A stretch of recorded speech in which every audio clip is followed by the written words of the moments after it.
প্রিয় মানুষটা হঠাৎ করেই ব্লক করে দিলে কষ্ট না পেয়ে এই 5টি কাজ করুন। আপনার প্রিয় মানুষটা কি আপনাকে হঠাৎ করেই ব্লক করে দিয়েছে?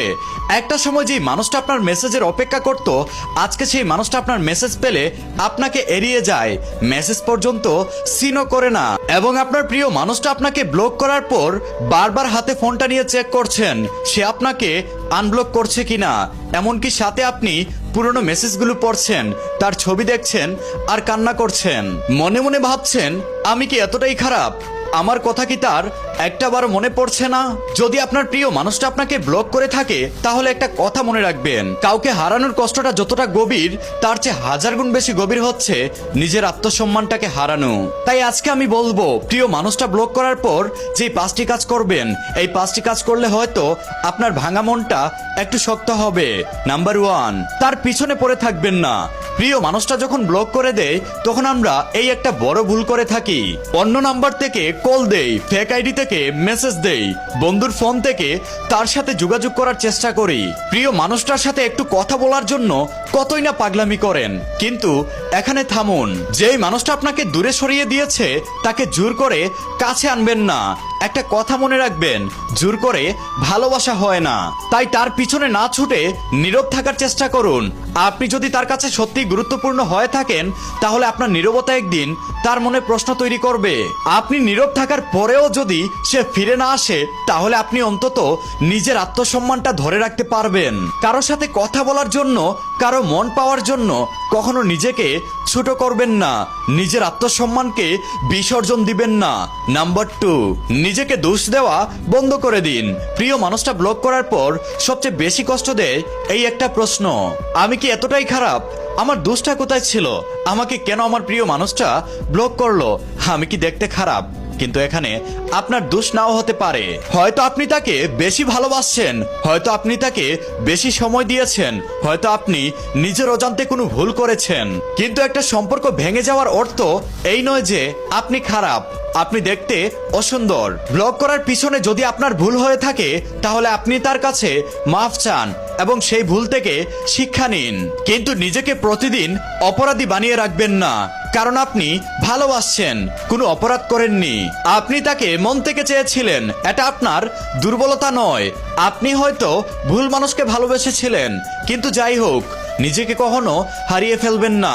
নাম্বার 3, তাকে সোশ্যাল মিডিয়াতে দেখা বন্ধ করে দিন। এই কাজটা কঠিন কিন্তু খুবই প্রয়োজনীয়। বারবার তার প্রোফাইল চেক দিচ্ছেন, কে তার পোস্টে লাইক দিল, সে কার সঙ্গে কথা বলছে, নতুন ছবি পোস্ট করেছে কিনা, এগুলো বারবার খুঁজছেন। প্রতিবার তার প্রোফাইল দেখার পর ভিতরটা কেমন জানি কেঁপে উঠছে আর নিজেকে প্রশ্ন করছেন, সে কি আসলেই আমাকে ভুলে গিয়েছে? একটা কথা মনে রাখবেন, আপনি যত বেশি তার প্রোফাইলে তার ছবি দেখবেন, তার পোস্ট দেখবেন, সে কার সঙ্গে কথা বলছে, তার পোস্টে কে লাইক দিয়েছে, এতে করে আপনার মন খারাপ হয়ে যাবে, আপনি মানসিকভাবে ডিপ্রেশনে পড়ে যাবেন। তাই কিছুদিনের জন্য তাকে সোশ্যাল মিডিয়া থেকে সরিয়ে ফেলুন, তার ছবি ফোন থেকে ডিলিট করে ফেলুন। কাঁদতে ইচ্ছা করলে কাঁদুন, কিন্তু তার দরজায় গিয়ে দাঁড়াবেন না। নিজেকে সময় দিন, নিজের পছন্দের কাজে ব্যস্ত থাকুন। নাম্বার 4, এবার নিজের জীবনটাকে বদলাতে শুরু করুন। আপনি যেই সময়টাতে তাকে নিয়ে ভাবছেন সেই সময়টাকে নিজের জন্য ব্যবহার করুন এবং নিজেকে প্রশ্ন করুন, আমি কি এমন একটা জীবন তৈরি করতে পারি যে জীবনে কারো চলে যাওয়াতে আমার কিছুই হবে না, আমি ভেঙে পড়ব না? অবশ্যই আপনি এমন জীবন তৈরি করতে পারবেন। নিজের প্রতি যত্নশীল হন, নিজের কাজে মন দিন, নতুন কিছু শিখুন, নিজের কেরিয়ার নিয়ে ভাবুন, পরিবারের সঙ্গে সময় কাটান। আপনি কাঁদছেন, ঠিক আছে, কিন্তু আপনি আগামীকাল একটু শক্ত হবেন, তার পরের দিন আরো বেশি শক্ত হবেন।